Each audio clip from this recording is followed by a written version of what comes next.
आज स्टार्ट कर रहे हैं चैप्टर नंबर 7 जो है aggregate demand and aggregate supply का concept of aggregate demand and aggregate supply. AD means aggregate demand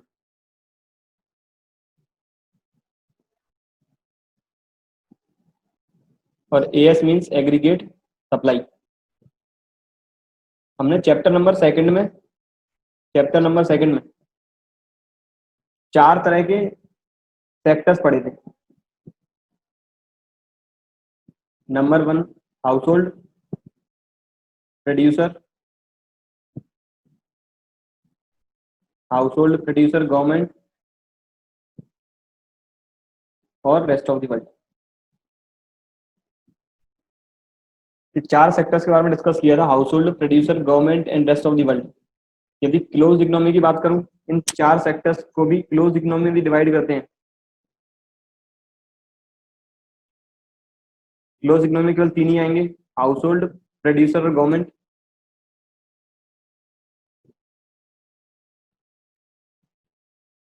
close economy में भी यदि मैं बात करूं 2 सेक्टर इकोनॉमी की, क्लोज इकोनॉमी के अंदर भी 2 सेक्टर इकोनॉमी तो ये आएंगे दोनों।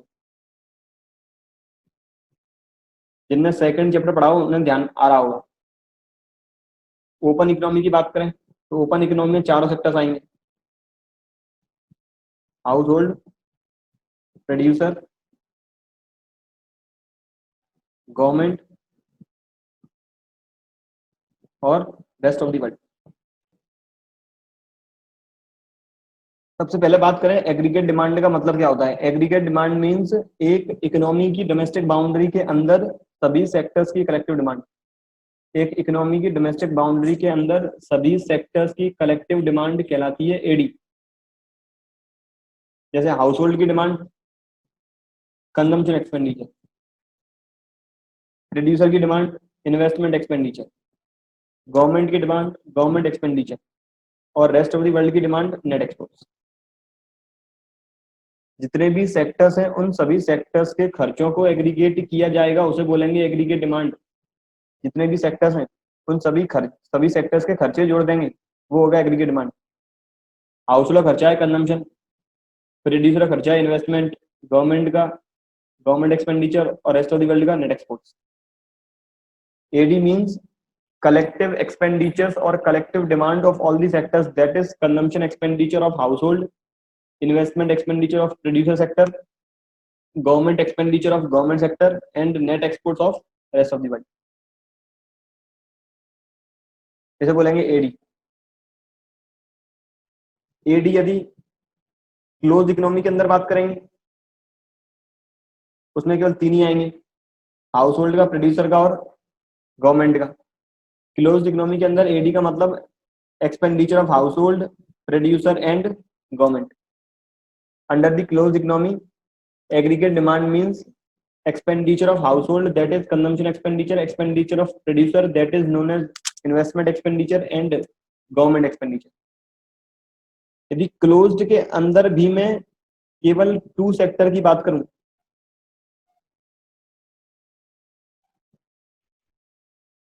तो हाउस होल्ड का खर्चा प्लस प्रोड्यूसर का खर्चा। यदि केवल 2 सेक्टर की बात करें तो अपने सिलेबस में केवल ये वाला पार्ट है, aggregate demand on the basis of 2 sector only. Aggregate demand वो भी केवल 2 सेक्टर में, क्लोज इकोनॉमी के अंदर 2 सेक्टर में। तो अपने सिलेबस में होगा AD means expenditure incurred by the household and producer as well, और we can say aggregate demand means consumption expenditure and investment expenditure. इसीलिए एडी का जो फॉर्मूला होगा वो रहेगा AD is equals to C plus I. क्योंकि हम AD केवल डिस्कस करते हैं 2 सेक्टर इकोनॉमी, वो भी क्लोज्ड इकोनॉमी के अंदर। यहाँ पर केवल हाउस होल्ड होगा और होगा प्रोड्यूसर। तो aggregate demand means expenditure of household, that is consumption expenditure, and expenditure of producer, that is known as investment expenditure. जब बात हुई एडी की, एग्रीगेट सप्लाई का मतलब क्या होगा। एग्रीगेट सप्लाई को इनकम भी बोलते हैं, एग्रीगेट सप्लाई को इनकम भी बोलते हैं, क्योंकि एग्रीगेट सप्लाई का मतलब होता है जितनी भी सप्लाई सेक्टर्स करते हैं या फिर प्रोड्यूसर सेक्टर की जितनी भी सप्लाई है इकोनॉमी के अंदर,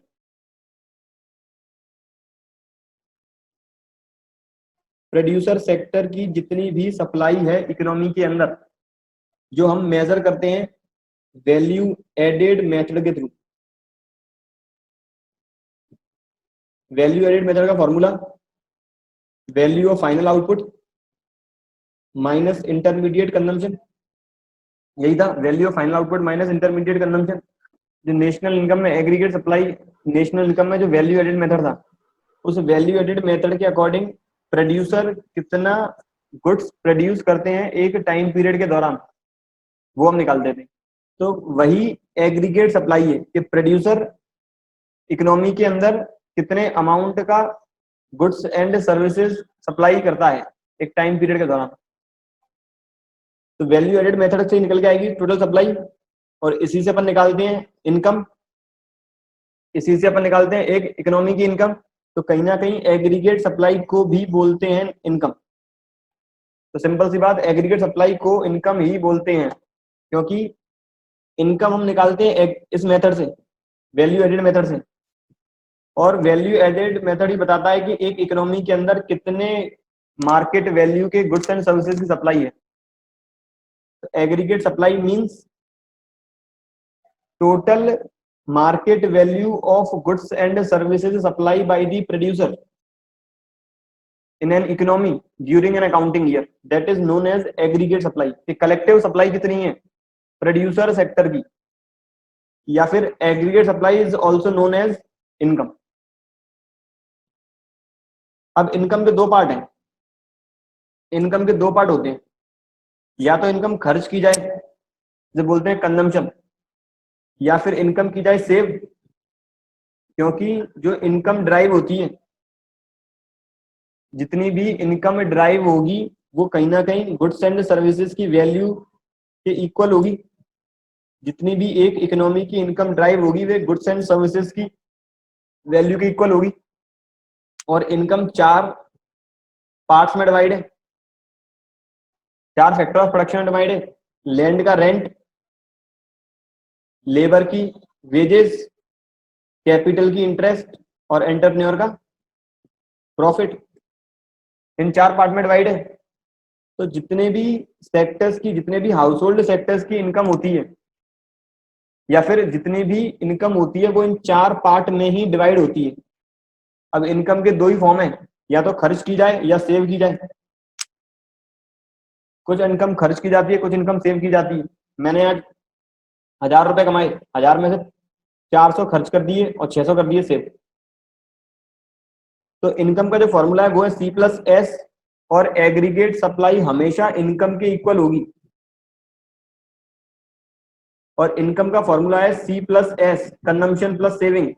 तो इसका मतलब एग्रीगेट सप्लाई का भी फॉर्मूला होगा कंजम्पशन प्लस सेविंग। मैंने अभी एग्रीगेट डिमांड और एग्रीगेट सप्लाई का डिस्कशन कर लिया है कि एग्रीगेट डिमांड की डेफिनेशन क्या होगी, फॉर्मूला क्या है, कैसे ड्राइव होगा। Aggregate demand means demand of household and producer sector under the closed economy only, or we can say consumption expenditure of household and investment expenditure of producer is collectively known as aggregate demand। formula is consumption expenditure plus investment expenditure, AD is equals to C plus I।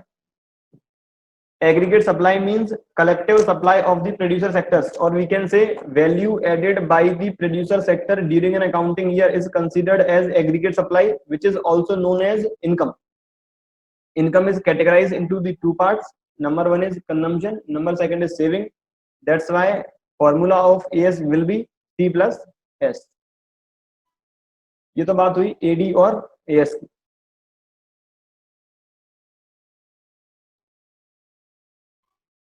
AD के बारे में और चर्चा करें कि AD का जो भी हमें ग्राफ बनाना है, ग्राफ कैसे बनेगा। या फिर एडी के ग्राफ के अलावा जो कंजम्पशन और इन्वेस्टमेंट है, कंजम्पशन और जो इन्वेस्टमेंट है वो एक ग्राफ में ड्राइव कैसे होंगे। मैंने जो 11th क्लास में एडी का ग्राफ डिस्कस किया था, सॉरी 11th क्लास में डिमांड का ग्राफ डिस्कस किया था, वो था ऐसे डाउनवर्ड स्लोपिंग, क्योंकि डिमांड में रिलेशन है प्राइस और क्वांटिटी डिमांडेड के बीच में। डिमांड में रिलेशन है प्राइस और क्वांटिटी डिमांडेड के बीच में, कि प्राइस गिरेगी तो डिमांड बढ़ेगी। लेकिन यहाँ पर एडी का रिलेशन एग्रीगेट डिमांड, जब भी डिस्कस करेंगे, डिमांड का रिलेशन, एग्रीगेट डिमांड का रिलेशन लोगों की इनकम के साथ होता है। इसीलिए जो एडी का ग्राफ बनेगा, अब सीधी बात है, इनकम बढ़ेगी तो डिमांड बढ़ेगी, इनकम बढ़ती है और डिमांड बढ़ती है, तो कुछ एडी का वैसे आएगा, लेकिन वो स्टार्ट होता है वाई एक्सेस से। अब ऐसा क्यों है वो डिस्कस कर रहे हैं। पहले बात कर रहा हूं मैं कंजम्पशन की, मतलब हाउस होल्ड का खर्चा। एक नॉर्मल पर्सन की जितनी भी इनकम होती है वो पूरा पार्ट खर्च नहीं करता है, वो उस पार्ट में से कुछ पार्ट करता है सेव और बाकी खर्च कर देता है। तो इसका मतलब मैं इनकम कुछ इस तरीके से लिख रहा हूं कि इनकम होती है 0, फिर 100, फिर मैंने इनकम हमेशा इक्वल रेट से राइज की है ताकि एक प्रॉपर रिलेशन आइडेंटिफाई हो सके। इनकम के बाद खर्चा, जब भी लोगों की इनकम होती है 0, तो आप लोग हैं, आप में से बहुत लोगों की इनकम होगी 0 लेकिन तब भी खर्चा कर रहे हैं। या फिर कुछ लोग जो एट प्रेजेंट इनकम नहीं कमा पा रहे हैं लेकिन तब भी खर्चा कर रहे हैं। अब खर्चा कर कहां से रहे हैं, अपनी पास्ट सेविंग में से। तो ऐसा पॉसिबल है कि इनकम होती है 0 लेकिन तब भी खर्चा हो सकता है। ये कहां से होगा, पास्ट सेविंग में से। ये खर्चा है पास्ट सेविंग से। अब इनकम बढ़ी तो खर्चा बढ़ा। अब मैंने खर्चा राइज कर दिया 75 से,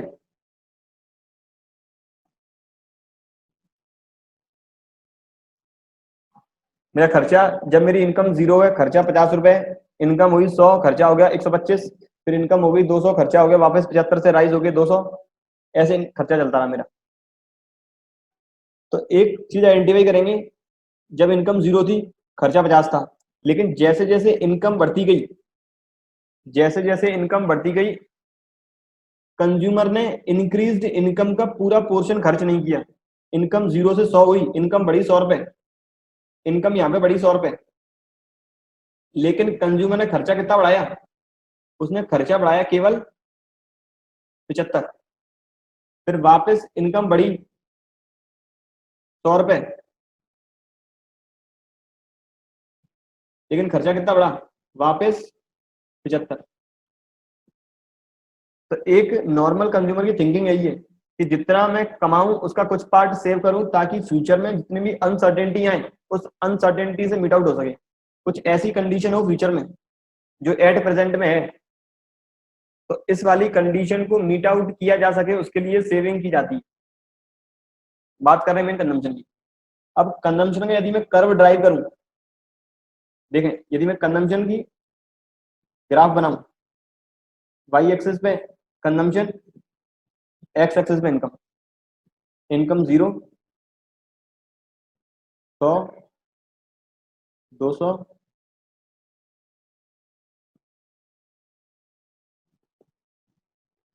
खर्चा 75,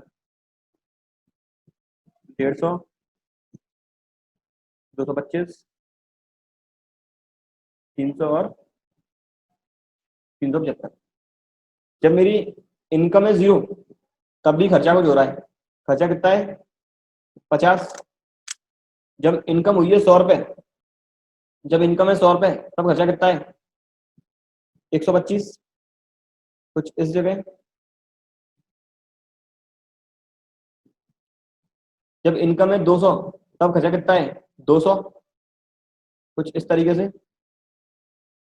इनकम है 300 तब खर्चा कितना है, 275। जब इनकम है 400 तब खर्चा है 350। तो देखेंगे जो एडी का कर्व है, वो एडी का कर्व कुछ वाई एक्सेस से निकलता है। जो एडी का कर्व है ये वाई एक्सेस से ड्राइव होता है, कुछ ऐसे करके।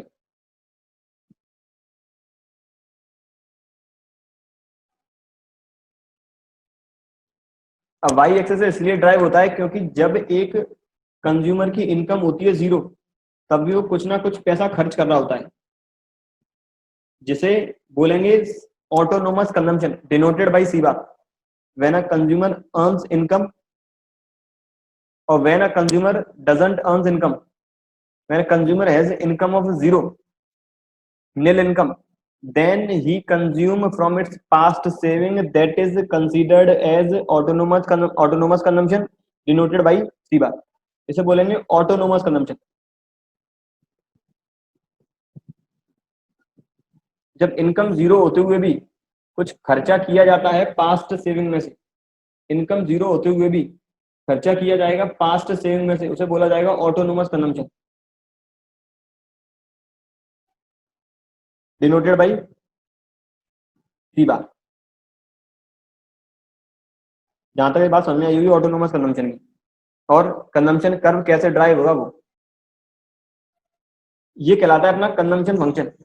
कंजम्पशन, ये अपना कंजम्पशन कर्व है और इसको ड्राइव करने की प्रोसेस कहलाती है कंजम्पशन फंक्शन। कंजम्पशन फंक्शन क्या है, एक रिलेशन है। किसका रिलेशन, कंजम्पशन का इनकम के साथ। Consumption function is the functional relation between consumption and income. As we know, a rational consumer earns income, he spent a parts of its income and the remaining income will save for the future uncertainties, because when income will be 0, then he must spend some amount which will withdraw from its past saving, and as income rises consumption will also rise. So the consumption curve will drive from y-axis due to the autonomous consumption, and autonomous consumption will be denoted by C bar। जहां तक ये बात समझ में आई होगी। अगली बात करें इन्वेस्टमेंट की।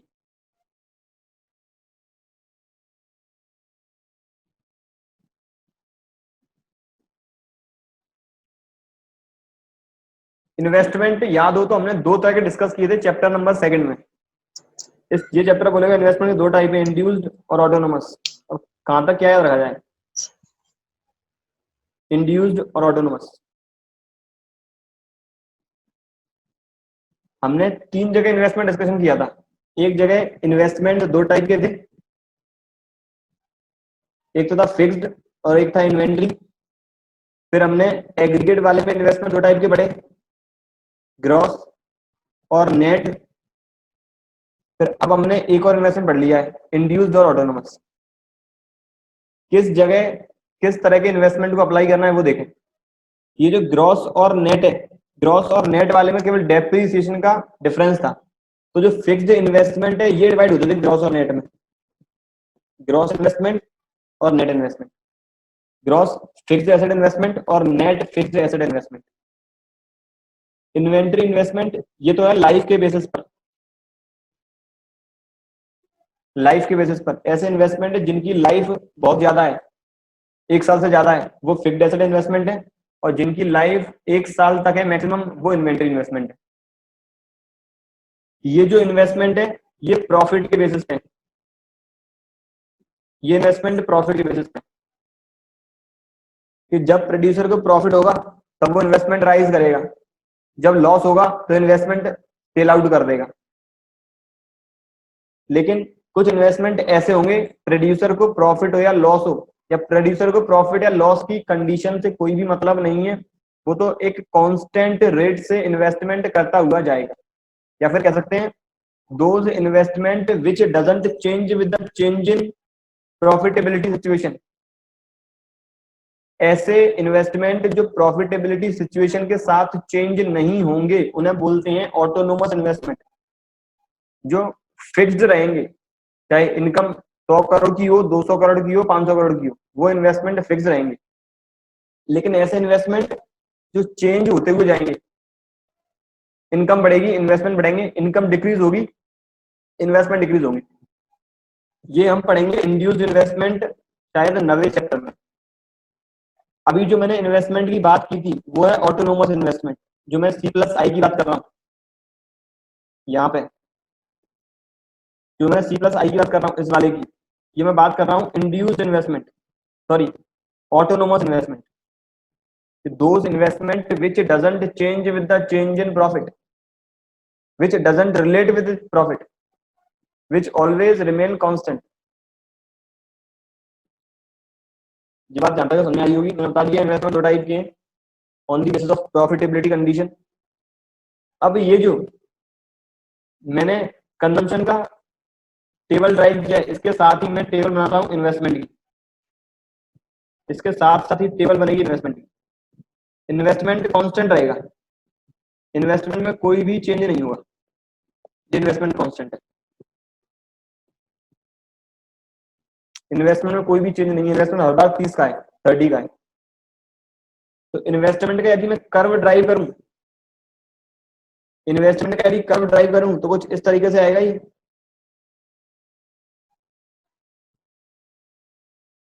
सीधी सी बात है कि कांस्टेंट है। 100 की इनकम पर भी 30 है, 200 की पे भी 30 है, 300 की पे भी 30, 400 की पे भी 30 और 500 की पे भी 30। यदि मैं यहां से एडी निकाल दूं, एग्रीगेट डिमांड, उसका फॉर्मूला C+I 80, 155, 230, 305 और 38।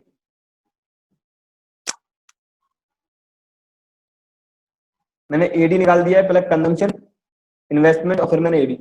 कंजम्पशन की बात कर चुके हैं, इन्वेस्टमेंट अपना ऑटोनोमस रहता है, चेंज नहीं होगा प्रॉफिट के साथ, और एडी निकालने के लिए C+I। अगर मैं अब तीनों का ग्राफ कंबाइन बनाऊं, अगर आप तीनों का ग्राफ कंबाइन बनाएं,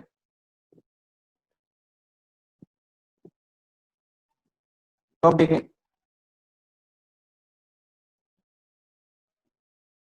जहां तक कुछ लोग बता देंगे कौन कौन सी लाइन है।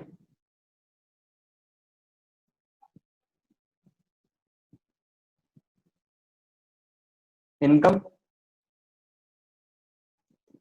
एडी, कंजम्पशन और इन्वेस्टमेंट। एक्स एक्सेस पे इनकम है, वाई एक्सेस पे एडी है, कंजम्पशन, इन्वेस्टमेंट है। अब इसमें ये कांस्टेंट लाइन जो जा रही है, इस कांस्टेंट लाइन को जो चेंज नहीं होगी इनकम के साथ, वो इन्वेस्टमेंट है। अब कंजम्पशन कर्व वाई एक्सेस से स्टार्ट होता है, यहाँ पर दो कर्व वाई एक्सेस से स्टार्ट हो रहे हैं, दो लाइन वाई एक्सेस से ड्राइव हो रही हैं। अपना इन्वेस्टमेंट कभी चेंज नहीं होगा, इन्वेस्टमेंट हमेशा कांस्टेंट रहने वाला है। तो इसका मतलब एडी हमेशा इन्वेस्टमेंट से ज्यादा होगा, किसी भी पॉइंट में देख लो ज्यादा होगा, और हमेशा कंजम्पशन और एडी के बीच में डिफरेंस इक्वल होगा, क्योंकि इन्वेस्टमेंट तो कांस्टेंट है, इसीलिए कंजम्पशन और एडी के बीच में डिफरेंस ज्यादा होगा, और एडी कंजम्पशन से हमेशा ज्यादा होगा। दोनों के बीच डिफरेंस इक्वल, एडी और कंजम्पशन के बीच में डिफरेंस हमेशा इक्वल होगा, और एडी हमेशा कंजम्पशन से ज्यादा होगा। तो मतलब दोनों के लिए डिफरेंस इक्वल है। ये मेरा कंजम्पशन है, ये एडी है, ये मेरा ऑटोनोमस कंजम्पशन है, ये वाला पॉइंट। क्योंकि जब इनकम थी जीरो तब भी कुछ पैसा खर्च हो रहा था। ये कंजम्पशन फंक्शन, ये इन्वेस्टमेंट फंक्शन और ये कंप्लीट एडी। जहां तक बात समझ में आई होगी।